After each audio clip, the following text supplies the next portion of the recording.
All right, we're here with Kimo Quaintance.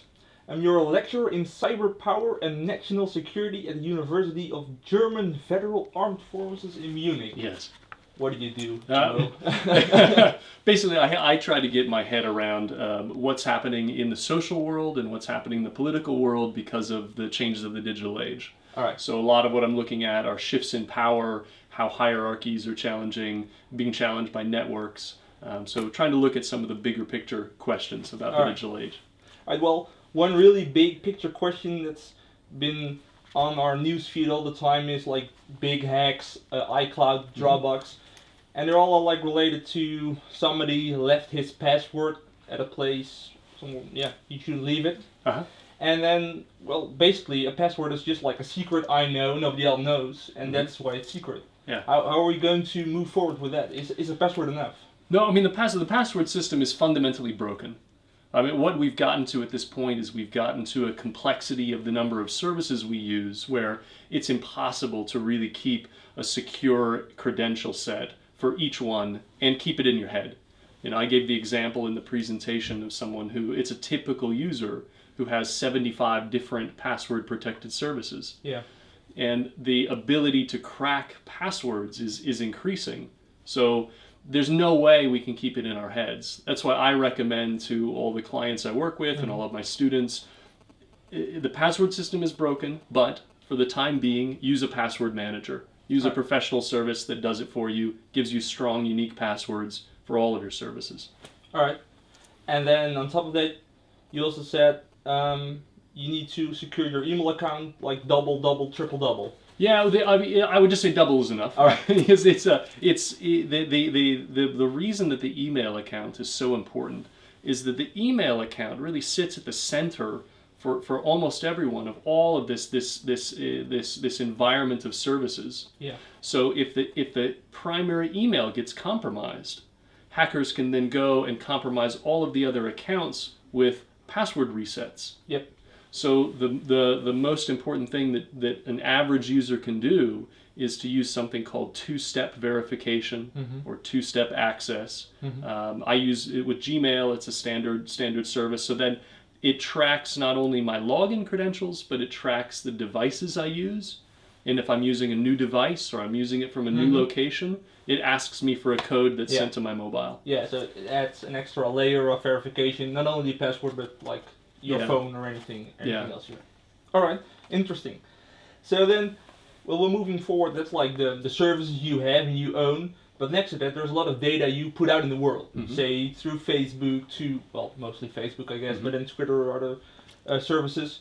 And you advise people, please make sure that you watch how the digital world sees you. Can you elaborate on that?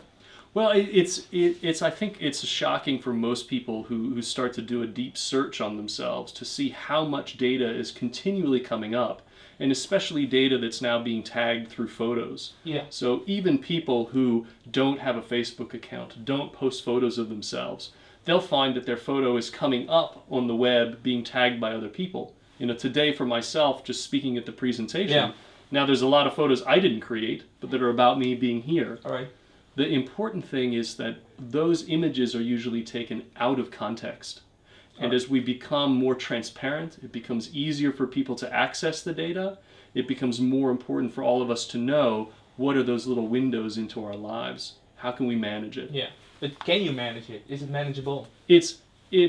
I would say it's something that you can have a role in managing. It's not something you can control. All right. But it is something you can manage. All right. And then, as a company, what is my responsibility here? How secure do I need to make it? Do I need to force people into using two-factor authentication or?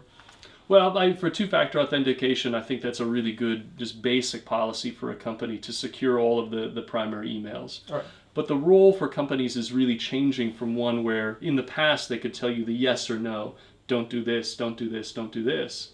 And now the don't do thises are so big that most people just learn to ignore those messages. So what we really need to do is we need to shift into a mode of thinking of it about more like health.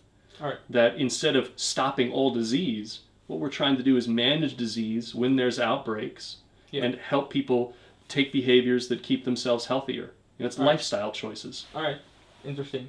And that's for a company as said to its employees, or is that also for a company towards its users, its customers? Well, the company towards its users, it really depends on the company. But one of the things I think is really important is to understand the emotional basis of all of these interactions.